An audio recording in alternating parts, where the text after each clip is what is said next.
but that's a good makeshift. I love it. A broken hanger bottom and a portable road mic. I want to see if I can. How come I can't make it like we're both like side by side here?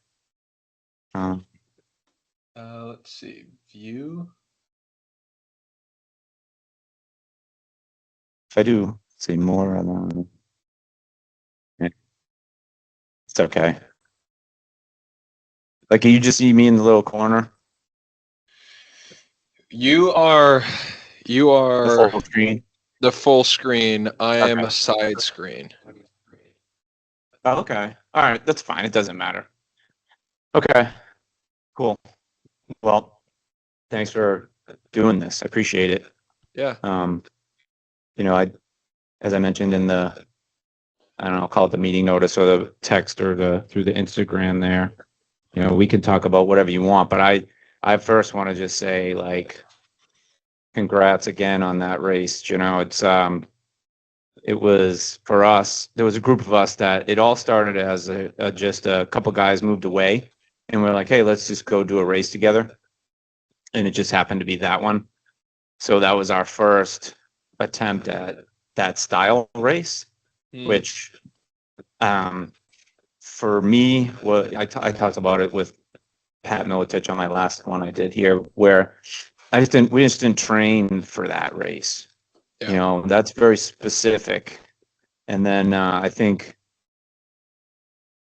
did I lose you?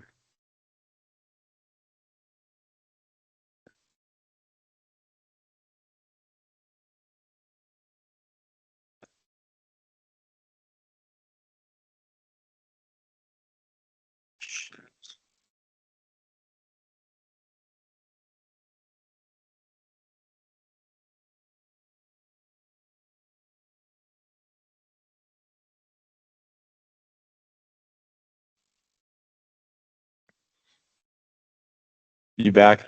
I'm here. Yeah. Sorry about that. It's probably No my worries. end.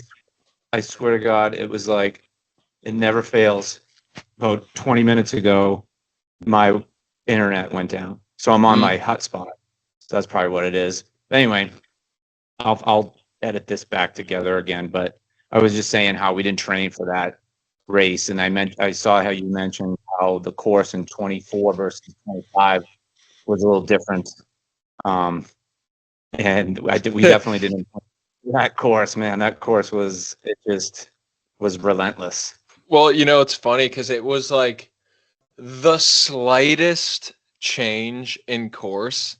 And that was my fourth time at that specific race. And so, it was like the first time I showed up, Jake and Ellen and Chad and all the race directors, they make you feel like family immediately. Oh, yeah. And so it was just kind of like something that I could lean on to bust their chain about for 38 hours. And so I just kind of stuck on it.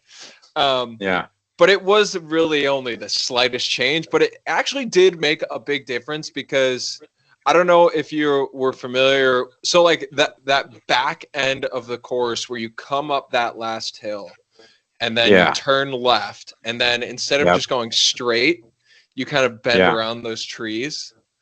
Yeah. You didn't have to used to do that. Okay. And that walk up the crushed gravel into the gate, like what we were talking a lot about there on the course, the people that had done it for years, it was that much of like that incline at the end that most people were walking in that might have added a minute and a half because you're walking it. And so for us, that had been on that course before, everyone's timing was I talked to so many people. They're like, I'm 2 minutes later than I normally am. I'm like, so am I. This is awful. Yeah, right. Yeah. Well, back up to the part where you said, you go up that hill. I mean, talk about a kick in the teeth at the end of that. Every lap you climb that hill. I mean, and then had to run another. It was probably almost a quarter of a mile. I mean, maybe, I don't know. Probably just about 2.2. Yeah. Like you said. It was the other thing I admire you on is the fact that there's no finish line, meaning no time, no distance. It's a whatever you feel like doing and can do, that's what the race is. Whereas I'm used to, and I'm sure a lot of runners that have never done a backyard, it's like, okay, it's a 20-mile race or it's a 50-mile race. Just get to 50 miles. Yeah. This one was first, it was to try to figure out, okay, do we want to leave 5 minutes? Do you want to leave 10 minutes? Do you want to leave 12 minutes?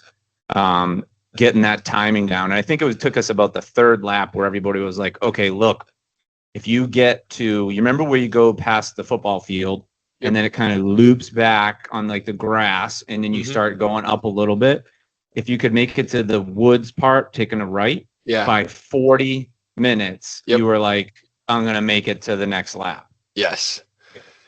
That's the fun part about that race, though, is that's what I've learned about it is you have those landmarks. And so, like, for me, getting to the top of the toboggan hill, so you go down it, you go back up it, and then you go, down the backside, and it's that really wood chippy, like mud type of stuff. If you can get to the top of that hill at 18 to 20, if you can get to the woods at 40, then you can start thinking to yourself, well, if I feel good at this point, or if I feel like complete crap, it really doesn't matter because I'm doing the same thing consistently.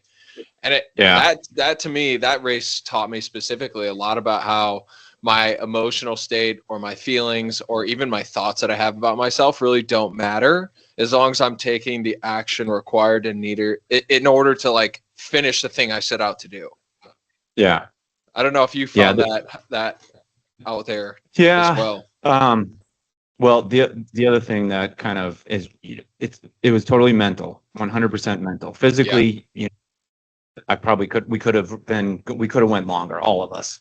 But it was one of our friends was just there to crew, so he was hanging out the whole time. This guy Andy Besser, he's crewed us 10 times at different races. He doesn't even run. He just will crew us. He's the best crew guy out there. But so he's there. And then I don't know if you heard the story. So my partner, my buddy Kyle Dietz, he's like legally blind. Okay.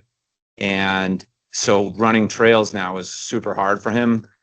The way he describes his vision is like if you put Vaseline over one of his eyes and then barely can see out of the other eye. Whoa. So now imagine that course and not being able to see. Oh my goodness. So what we didn't do is we read the rules and it said no poles. And so we're like, okay, nobody brought poles. No one even there brought poles. No one had poles. But by the first lap, we're like, look, he's not even going to be able to do this without poles. Because that technical down part, right? Yeah. So this other guy, Rich Russell, he said, look, Kyle, you're going to have to run the hills and then be able to have enough time to walk the technical downhill. So that's what he started to try to do was run up the hills, down the hills, wherever the grass was, he could run as fast as he could just to get to there. And then finally they said the kid Andy found a big stick and it just didn't help him. He fell a couple times and then he was out. So my point is that like now I got two guys just sitting there waiting. We were like, all right, it was hard. It was hard. It was really hard. Probably one of the harder races that I've done. And two of the guys got 50 and one got 13 laps. So nice. We were like, all right, let's just go home. Yeah. like have food, have some food. So what drew you guys to this race specifically? Do you guys do a race together every year or something or? So I'll tell you, there's probably about anywhere from 10 to 15 of us in this area. So I'm in Bettendorf, Iowa. So it's called the Quad City. Yep. Right. So the Quad City is Iowa. There's probably love that area, by the way. Yeah, it's nice. And so there's probably a group of 10 to 15 people that we all just kind of group together. Whether it's a long run, there could be 3 people, could be 10, could be 5. So that group we've been running together since 2012. And like I said, a couple guys moved away. And this guy, Rich, found that race. It was kind of like not in between. He lives in Pittsburgh, but he drove, we drove. that was it. It was timing and that race, that format. Isn't it so nice and special that you could have a group of guys like that to do stuff like that? Yeah. I moved, I'm originally from Boston. I grew up there, and the running community out there, as you can imagine, was amazing. I mean, there was a million people running all the time. When I was single, I was living in Newton, Mass, and we would run the marathon course all the time. So there was always tons and tons and tons of people. So when I moved here in 2011 to Bettendorf, I thought, man, I hope there's a bunch of good group of runners out there. And I'll tell you what, man, is the best group of runners out here. And the trails like we have out here, where I lived, there was no sidewalks in Boston, like where I trained.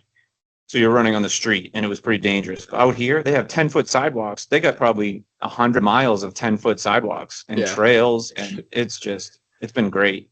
But you're right, it is amazing where you mentioned the group.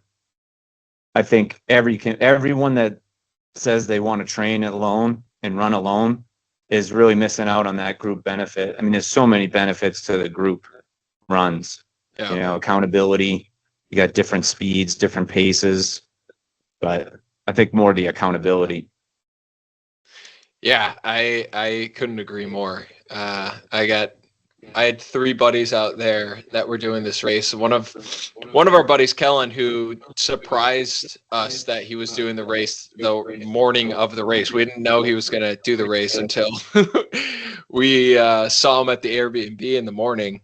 But Kellen, Caius, and Raymond, 3 guys that did that race this year. We've been doing a run from Duluth back to St. Paul every year, where we take strollers and we run for 3 days straight. And it's just like, it just feels like the best guys weekend in the world. Like, grab a stroller, grab a couple of guys, and pick a destination and run to it.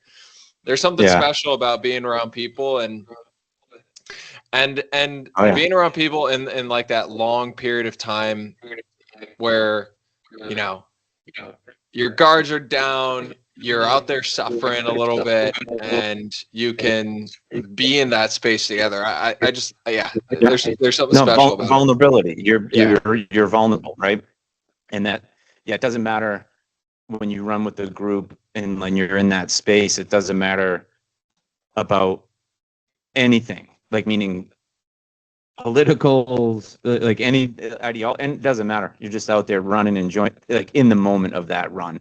It's funny you mentioned the guys' weekend, because that's kind of what we said the next day. We were like, man, we were all kind of sore and hurt, and we were like, well, you know, we could have went to Florida and played golf or something like that at the guys' weekend. But now we decided to go run for 7 hours and 12 hours and 13 hours together, which was actually probably way better for us. The question is, do you think you'll go back? Yeah, definitely. I talked about this the other day, how, I mean, I only did 7 hours, which the thing that's funny about saying that is that perspective. I'm talking to you, right? You did 158.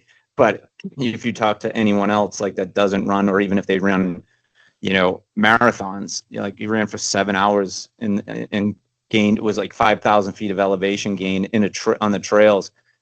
I was like, well, that is something, you know, to be proud of. But I know for a fact now I want to try to do more. Right. As soon as we left, I was thinking about the training I would do differently. I mentioned this before in my last podcast with Pat about how our training consists of, like, our long run is, if it's 20 miles, it's 3 hours long. We don't stop. We just run. Right. Yeah. We just run for 3 hours, run 15 miles, run 16 miles, no stopping. The run 4 miles and stopping, you know, that's hard to get back out there again every time you stop, whether you got 5 minutes, 2 minutes, 3 minutes. And the later in the race, like after 4 or 5 hours, when she would give that countdown, it was like, oh man, 3 minutes. You're like, uh-oh, got to get back in line. But I would definitely train that way. You know, starting and stopping, probably mix in a little training of time of day when we run. You know, we get up early. We usually during the week, we're running at 5:30, not during the day and not at night. So those are probably things I'd change. Hmm. Yeah, that countdown can become. It was funny on the course. There was a spectator there that had run the race several times in the past, and I heard someone ask him, "Do you miss being out here?" He's like, "Yeah, until she starts counting down." And it's like, yeah, once you Right. hear that 3 minutes, 2 minutes, 1 minute, something in you is just like, oh man, that was quick. That Yeah. turnaround time is Yeah. getting quick. Yeah. I know. And the other thing that I didn't know, and I saw a couple videos that people had posted like before the race, and they were saying how they're not going to stop when they get back. They're gonna make the lap make they're going to miss that time instead of, you know what I mean? Like I'm going to always go Yeah. back out and Yes. miss the time Yeah. versus Yeah. Yeah. stopping. And I was like, shit, I probably should have done that. But because I probably, you know how it goes, ups and downs, you feel good sometimes and then wait 5 minutes, you feel terrible. And then wait another 5 minutes, you feel fantastic, you know? It's super easy to quit in the low moments, and I've definitely that was my takeaway from the first two experiences I had is like I quit when it got really low, and then you wake up the next morning or even several hours later, you're like, dang it, like I should have kept going, and everyone's goals Yeah. are different. My goal definitely was to win. Like I wanted to see what it felt like, not just to be the last person standing, but to feel what it felt like to get on the other side of the pain that I thought was like never going to go away in that moment, whether it was Yeah. physical, emotional, mental.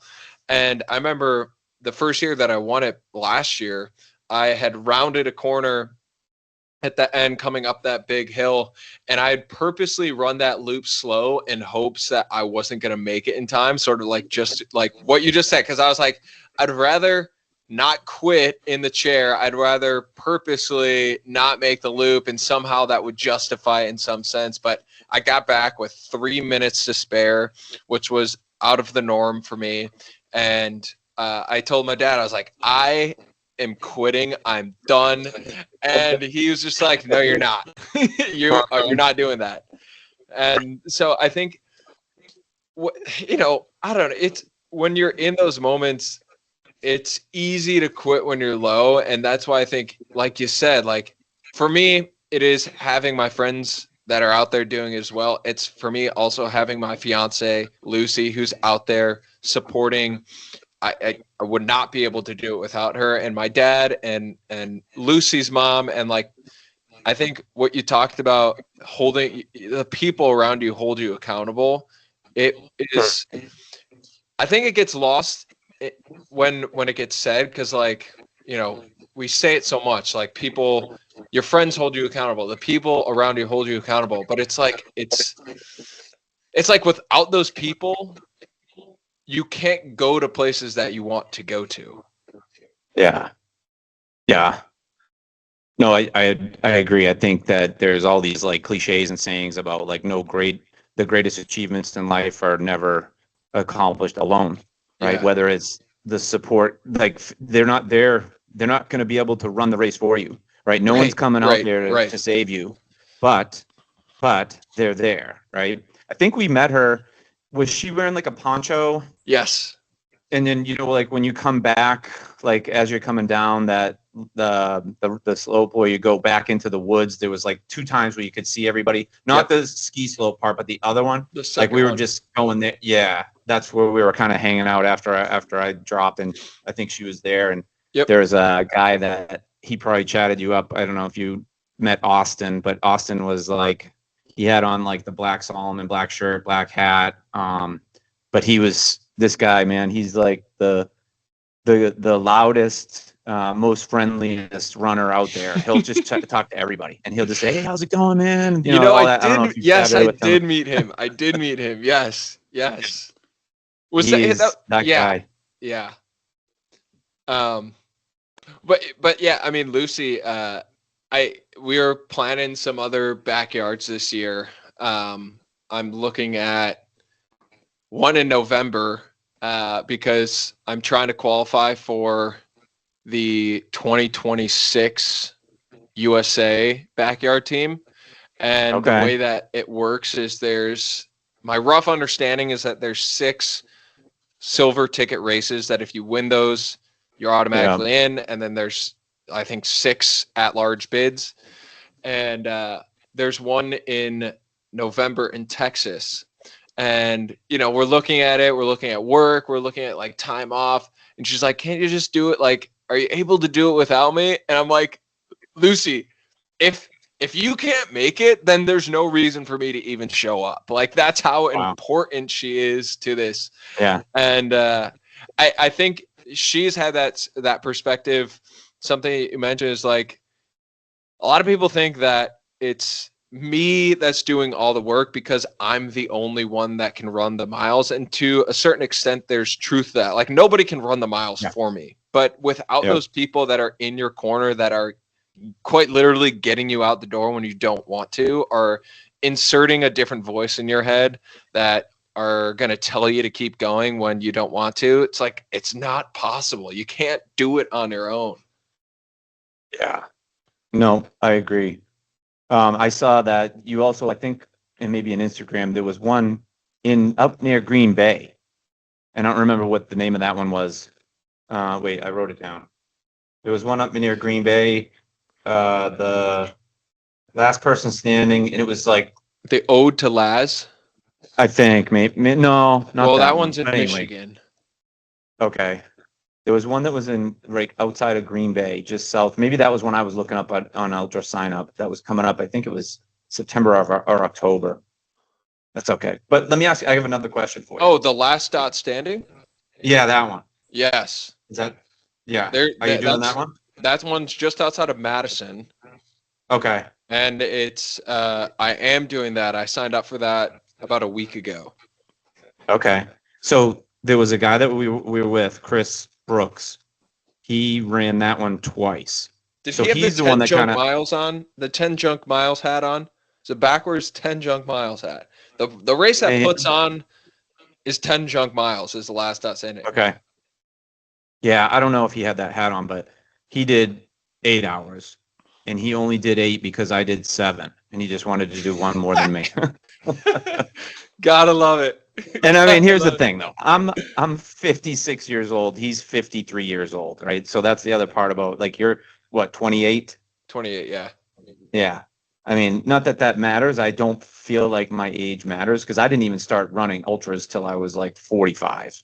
Well, so that's the amazing thing is I think I have so much respect for you because you started at 40 when most people, if they are not doing it until 40, they're just like, they push it off as like, it's not possible. And I know people in my life that are like that. And it's like, I wish more people had your mindset where you're like, no, I'm 40 years old and I'm going to start doing this. So I have a ton of respect for you for that.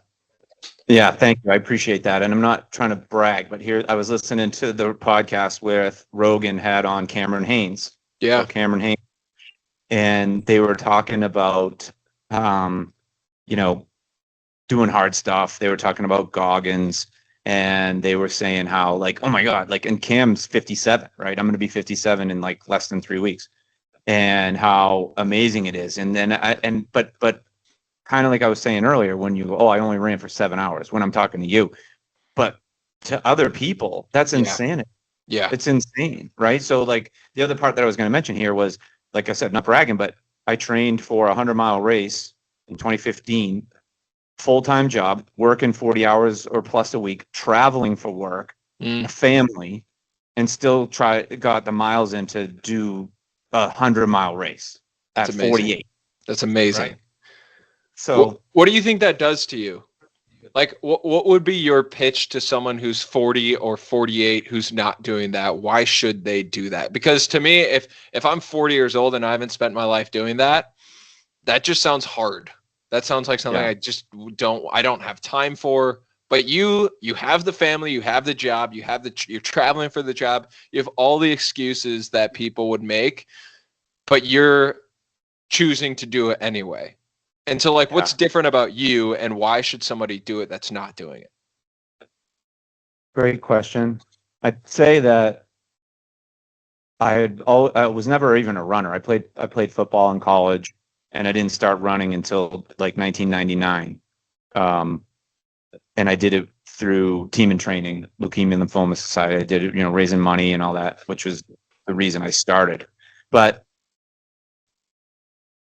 I mean, it's therapeutic, number one. And I feel like I've always been training for something. I was always training for something, right? We were always either lifting weights, trying to get stronger, trying to bench, 225 for 10 reps or 15 reps or something like that. But what makes me different than somebody else is I think that I never am satisfied, like never satisfied with work, right? I always tried to do better, get promoted, right? Really work hard and try to a better job, right? My dad always used to tell me when I was first starting out, he's like, don't think about, you're making 25 grand a year now.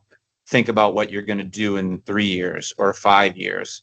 And so with the running, for me, it was like my therapy, number one. It was like what I escaped to, and the only thing that I could physically and mentally control myself. Right. So a lot of people go through life getting controlled by other people, or, have no control over what they do just because they don't own it. This is something that you can own. You own your running, right? There's nobody that's telling you that, hey, you don't own that or how to do it. If you have a coach, it's great. But I would say that's probably the main difference is that I never am satisfied. I was, like I said, as soon as we got done with that race, I was like, I want to go back and do it again. Like I want to do it like next weekend. And then I started thinking about, all right, I'm not going to do it next weekend because it doesn't happen until next year, but I'm going to run 57 miles on my birthday. Like stuff like that. Yeah. But I don't know. I mean, I always was competitive as a kid. I think my dad made us really, I have two brothers. We were super competitive. Everything was a competition, man. Everything. Like we picture, like, when you're in your kitchen where if you have a counter that's like a corner, okay? And we were 6, 7 years old, whatever. My dad he would say, how long can you hold yourself up in the air in that corner, right? But, you could like literally lean back a little. If your ass was hitting on the corner or the bench, you could kind of like on the counter, you could kind of sit on a little bit. No, yeah. So, and my grandfather, he would do the wall sits. I'm talking back in like the 70s. He would have us sit against the wall. He was into plyometrics back in like the 70s.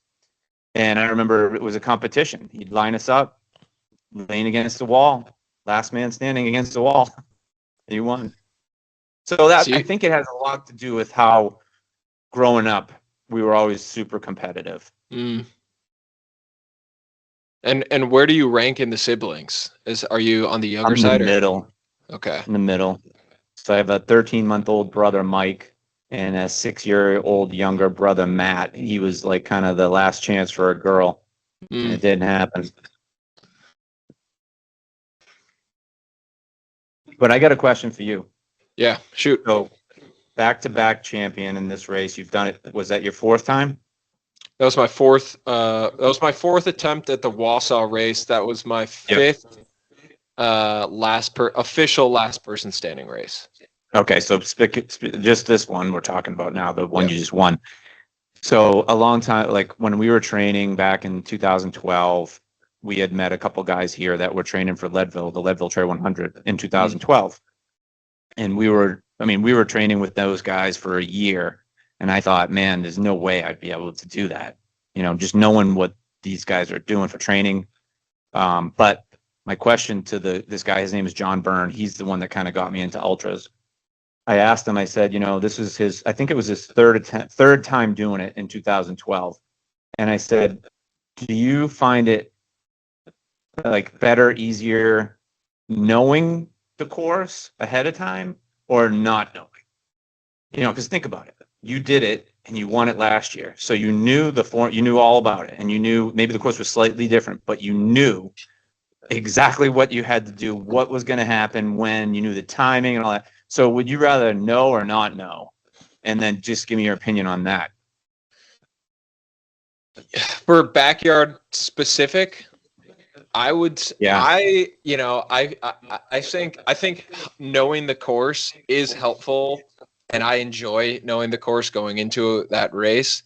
And the reason I say that is because the Wausau course, I have spent, I don't know, probably 4 of all of my races there combined, over 4 days just running that same course, you know?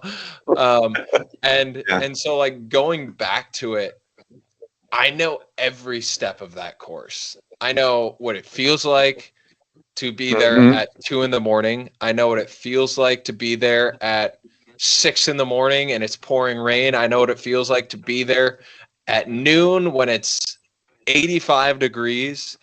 And I think every time I go back, it feels like a homecoming. Like it feels like I'm going back to a place that's super familiar. And I just think that has helped me get more and more comfortable in the uncomfortable that ultimately arises out there on the course, pushing past 24 hours, pushing into 30 hours. I think it's a huge add. And I think anytime that you have a race that you want to go out and accomplish, whether it is Leadville, whether it is, that's why people that, run Leadville, they'll spend time running sections of that course. I think getting familiar with an environment that you're about to go suffer in is good, because when you're familiar, it's almost like if you want to train for a 100-mile race, then understanding what that pain feels like is good in training. And I think it's no different than the specific course itself too. Yeah. Yeah, I think one of my friends, he didn't come to Wausau. He ran a 50-miler the week before. So he didn't make it up there, but he ran 2016 Leadville and didn't finish. And then during like 2017 was contemplating going back, and his wife asked him, and then she asked me. She's like, "Well, I had finished it in 2016, so I was like, okay, I'm good. I could die living. I mean, knowing I'm one and done with that race. It was so hard, but him knowing and she asked me like, now knowing like what you had to do to get there to finish, and you've already done it once. Like, wouldn't you think that it would be harder? And how bad would you feel if you didn't finish, if you did it again? And I'm like, yeah, man, that's a good question, right?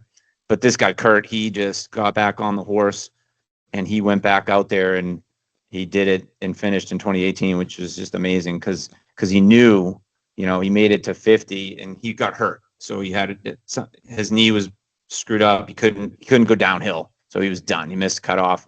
He was done. But to train again and then go back and do it and finish, I mean, that's just insane. That's why I asked you, like, you won it last year. So you're all, you won. You were the winner. You go into this year with, like, for me, I like to be the underdog, right? I like to be like the one that is doubted. Like, there's no way you're going to do it again or whatever, right? But for you, it was like you're going in there as the defending champ. Was that easier or harder? I know we just talked about knowing the course and everything, but having won it already, did that push you harder? Because the other thing I wanted to ask you about was that guy that came in second, the kid that came in second. Early on, I don't know if you remember, but he had like his hood on and he was kind of like incognito. Yep, glasses, hood. Yeah. And I was like, who's this guy? And not only that, I don't know if you noticed, but Austin and I were behind him. He had on road shoes. Yeah. For like laps. Yes. And laps. And I was like, how is he doing that? And I had a chance to talk with him when there was like 5 people left, and then when it was just him and I for 8 hours. But he's from the south side of Chicago. He got up at 2 a.m. to drive to Wisconsin. So he had already been up at that point for 30 hours. Oh my God. And he looked like he had a hop in his step every single loop. Yeah. You talk to people, you try and learn about their body language and how tired that, someone gives you like, it's getting hard. You can hear in their voice. This kid had no sign of being tired whatsoever. And that did frustrate me. I think it got to a point where that frustration turned to, Well, I want to see it crack. You know, he's shown zero sign of cracking, and I know he's a human being, so I know he's not a robot. He's not, he's not superhuman. So I want to see that crack, and I want to be the one to do it.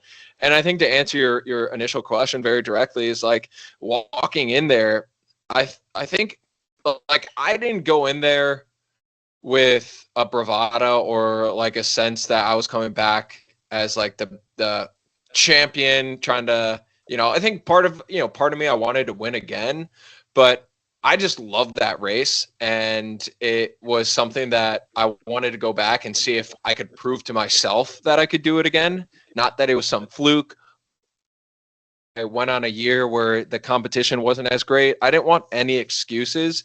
And I felt like coming into it, there were some people there that wanted to beat me, and that added a different type of pressure. Because I haven't been in that situation. I have always felt like the underdog. And, to a certain extent, I still felt like an underdog going in there because I like to hold that chip on my shoulder. But going in there, I objectively wasn't the underdog as the reigning champ. And I felt that type of pressure of people looking at me and, my crew telling me like, oh, this person says they want to take you down this year, and hearing that stuff. And I'm like, all right, bring it on then. Bring it on. And so it was a different type of energy going in this year. But yeah, I had something to prove. I had something to prove to myself, to other people. And I wanted to stick to that. No, that's awesome. I think so when you guys got down to like, the final laps, and what did it end up being, 39 or 38? 38. 38. So like I didn't see what happened to him. Did he just not go out, or did he not make the time for the last one? So started to see some cracks at loop 35 where he was coming in a little bit later each loop, and he would get back with like 5 minutes to go, and that wasn't typical for him. And then on his 37th loop, which was his final loop, he came in with like 2.5 minutes to go. And the first thing he did when he came in to the to HQ was he kind of was like made this announcement that that was going to be his last loop. He appreciated everybody, and then he had kind of declared that was his last loop, and he rang the bell, and that meant that I had to run that last loop. So he just, I think he kind of just like, a few loops in a row, he had started to, I don't know if it was his feet or if it was just he was starting to get exhausted and it was catching up to him. But yeah, he had declared that was his final loop, and he'd rang the bell. Yeah. I'm guessing that him still being in it. So how many laps did you guys, was it just down to 2? I think it was like 8 hours, 8 loops. So that's crazy, right? So now you're like, it's you and him, not like 4 other guys. So another question for you. There was a guy that introduced himself. We're running and we were doing that hike. That was like the hike through the woods. Like you kind of come back and it went that really long one. Yeah. So who's the guy? Do you know most of those guys? They came in like 3rd and 4th or anything? Forget his name. Raymond? Not Raymond. The hell was his name? Anyway, super nice guy. Like we're just hiking through the woods. You're like, hey, I'm so and so, and then I look him up and he came in 3rd or 4th. Oh, if you say his name. What's his name? It wasn't Josh. Kevin? Was it Kevin? No. But the other thing that happens as you like going through it, I don't remember what pack you were running in or whatever, but like you get stuck in a pack where these people are having a conversation, and I'm just like, no, I don't want to hear about every aid station at the Hennepin 100. Yeah. I go, I don't care what food they have at mile 8 and mile 12. I'm just sitting there going, all right, I either got to slow down or I got to speed up because I just don't want to hear this conversation. Yep. Right. Yep. That is why I stick to the back. Yeah. It's funny. Like, I made them. Like I said, I don't want to know. Like, another not brag moment, but full disclosure, I was like, the first official trail race I've ever even entered was Leadville, and I had never run a trail race before in 2016. So this one here, and I didn't look up anything about Leadville, but I heard about it through the guys we were training with. But this one, I made the mistake of, I don't like to know, but I watched the video of last year, and I was like, oh man, what did we sign up for? Because it was like muddy and wet, and I think it was like they showed some video of going through that last stretch before you go up that big hill at the end, and it was all mud and there was water, and I was like, oh my god. Now the guy that kind of convinced us to do this before we even signed up was the guy that did the last dot standing, and apparently that course is just a flat back and forth. Yep. It's like you run point to point. Yeah. You know, and he did 84 miles like with like nothing. And I'm thinking, we didn't really have a goal going into this one. Like, no one said I want to do 50 miles. No one said I want to do 10 hours or whatever. We just were like, we'll wing it. But yeah, knowing that it wasn't going to be that easy after the first lap, we were like, oh, this is going to be a lot of work. But I have a question. And not you don't got to answer it, but it's got to do with your, what we kind of emailed or sent text back about wanting to become like a professional runner. Yeah. And my question has to do with, okay, that's unbelievable. I mean, I think that would be amazing, but do you have a plan on how you're going to do it? Yeah. So I have a friend who I have a podcast with, and our kind of goal around that podcast is to document our journey of becoming professional runners. My goal is to do it in the ultra running space with a mix of racing, but more in like the last person standing. Okay. And like some other runs that I've done is like back in 2021, I ran 500 miles from Springfield, Illinois, back to St. Paul. Actually ran through the Quad Cities as it was along the way, raising $51,000 for pancreatic cancer. I've done charity runs like that. I've done runs where I ran to the Beer Mile World Classic in Windsor, Ontario from Chicago. It took me 14 days. I had a stroller and I just slept in local parks and found people along the way that let me sleep in their backyard. So like these adventure style runs. Yeah. And so what my friend does is he's going to win Leadville one year, or he's going to win the UTMB. Like his goals are ambitious. He wants to do very specific trail running, do these races. And I think what's harder maybe for me is to categorize what exactly I am compared to what he is, where he can, a lot of the money in the sport is like, we want to support the best of the best, or these like really big influencers that are going to help sell product. Yeah. I'm kind of in the middle where I don't really sell. I'm not that type of guy. I'm not going to sell a product using my social platforms, but I'm also not the guy that's towing the line of Leadville. And so I've put together some projects. I think one of the things that I'd like to do, if I were to pick 3 lanes of where I think I can make money, is one, I have this challenge coming up in June. Are you familiar with my Beer Mile content? I saw the Instagram video where it was like, what was that, a university or something? Where was it? When you guys, like, there was like 50 people ran out, and yes, I saw that. That's unbelievable. So it's Beat My Beer Miles, a series I started last year where I race college athletes to determine if they can run a faster mile than my beer mile. And the video that you saw was me going up against the entire St. Thomas lacrosse team, and it's a knockout version. Yeah. So if I pass a player at any point during the loop, they're out. And the goal is to try and eliminate every player during that loop. I'm taking that format and I'm racing 10 college football teams in the MIAC and WIAC division this June. And I got my first sponsor to help with this project with Summit Brewing Co. And we're going to utilize their non-alcoholic beer. Nice. So that's one lane. One lane is like they're not sponsoring the Mark Dowdle experience to go to Cocodona 250 next year, but they are helping with this project that's very in line with their mission and their product and something that I love to do. And so doing projects like that is one lane.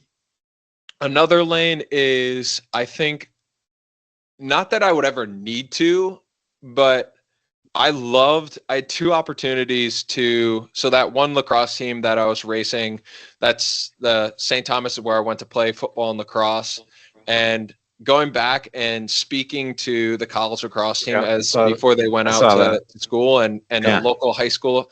I didn't know how much I really enjoyed speaking and teaching and just passing on wisdom from what I've done. But having more opportunities like that, after I posted that video, I had a coach reach out to me that said, we'd love to come pay you to speak next year. I was like, I did it for free. I wouldn't, I didn't even know that people would offer to pay. So that would be probably a second lane of doing the things like doing Cocodona 250, doing Arrowhead, doing Last Person Standing, raising money for nonprofits they're running, and taking those lessons and going to teams and businesses. So public speaking route. And then I think the third option is just what I've been trying to do, which is create content on YouTube. And I have a monetized YouTube channel. The most I've made in a month is $500. Typically what I make is, anywhere from $50 to $100. So it's not like nothing, but it's not something that I can lean on solely in order to support myself and what I'm hoping to do. So, I don't rely on the sport to make money right now. I'm umpiring youth baseball. I'm doing event setup and takedown at the convention center. I'm working for a cold brew coffee company in sales. I'm working for a local I'm doing everything I can in the meantime to help support that, and just hope that, if I do the right things for a long enough period of time, that those opportunities will come. Yeah. So that's awesome. No, I asked because I started looking and doing some research on, free shoes isn't going to pay the rent, right? 100%. Free shirts, free this, it's not going to pay the rent, right? And I also get somewhat discouraged in this sport because I don't know about how you feel about it, but to me, it's that the dichotomy of becoming commercialized versus like it's just such a true like test of will. Like ultras are just like testing your human capacity and everything, right? But now it's like this commercialization of it where, are they taking advantage, like sponsoring, like, because Leadville used to be just kind of like a thing, right? Think about Barclays, right? It used to be just underground. No one even knew how or like to get in it or whatever. And now it's not that Barclays is commercialized, but now most people that run know a little bit about it, right? Yeah. So is it good or bad? It's almost like the WNBA where they're saying we need to get paid more. Well, you don't have the audience, you don't have this, right? So like for this sport, again, big companies like Brooks and, Hoka and all that, how much impact can Mark have increasing Hoka sales, right? Yeah. Like that's what it's looked at though. Yeah. Yeah. So, I mean, even like Courtney Dewater, right? She's sponsored and all that. Maybe she's making $100,000 a year. Right. And that's and the thing, like free Courtney, stuff. And she's the best in the world. Courtney is the most impactful person, debatably, in running. And she is probably making significantly less than her worth of her actual impact. Like if Courtney was being paid her actual weight and impact on the sport, it would be like Joe Rogan-esque type of money. But the sport doesn't have that type of money yet, or at least is not willing to pay that yet. Right. So then I started thinking about it because I always like to come up with crazy ideas, but in reality, and I don't know, I didn't want to even look it up, but I'm not even sure. I don't think you can bet on it yet, right? To me, if that happens, now you're talking about money because you can bet on freaking ping pong, You know what I mean? Like you can Yeah. bet ping pong matches all over the whole world, right? And you're like, wait a second. And there's no betting on, even if it was marathons, right? I The mean, it's world like major. racehorsing for the long distance runner. Exactly. So maybe that's an angle where if you were, had the money to start something where like you were going to eventually say, all right, you can start a betting on ultras or betting on road racing or something like that. But that was the only reason why I wanted to ask. Like, it had to be another reason, like because there's not somebody that's going to just tap you on the shoulder and be like, here's $100,000 a year, now go do your thing, right? Yeah. And honestly, John, that was a naive thought that I had coming into the sport, that I thought that if I stacked enough cool things on top of each other, Yeah. someone would do that. And that's just not the case. That's never going to happen. Someone's not just going to say, oh, like what you've done. Here's $100,000 a year. And that's why, with this beer mile coming up, that was the first time where it just like finally felt right, where it was like, I'm putting together this project that I'm in love with, and it works so it aligns so well with something that company, and I think that's what I want to do, like finding a way that whoever I'm working with can get as much value out of me as I'm getting out of them. And so I guess we'll see how that goes. But Yeah. Here's what I'll say, just having this conversation with you. It's going to work. I always talk about that with my friends and something. If we decided to start a business, it's going to work. Yeah. And what I think what you're doing is applying everything you learned on how to run 158 miles to this business part of it, or this goal of becoming a professional.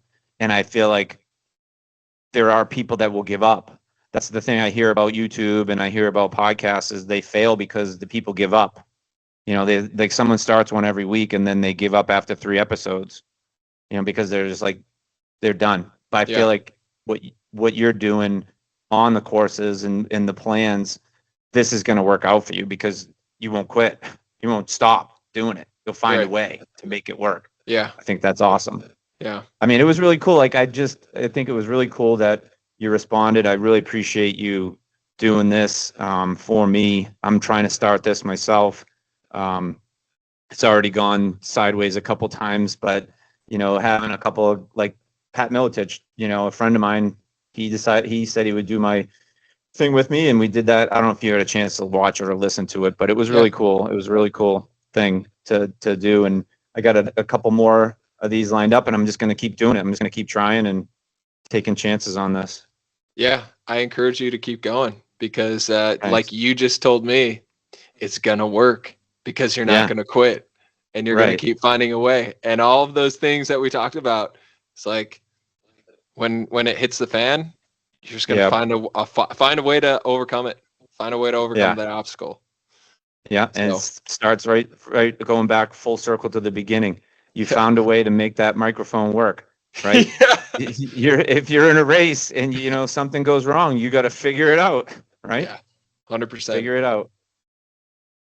All right. Well, I don't want to take any more of your time. I really appreciate you doing this, Mark. And I'm gonna try to figure out a way. Like, let's stay in touch. I want to go to another race where you're in, or one you're gonna run. I want to either run it with you or run it the same one or whatever, or follow you there, and keep in touch. Awesome. Yeah, I appreciate your time. Thanks for having me on today. This is a lot of fun. All right. Take care. Take care, John. All right. Thanks. Bye.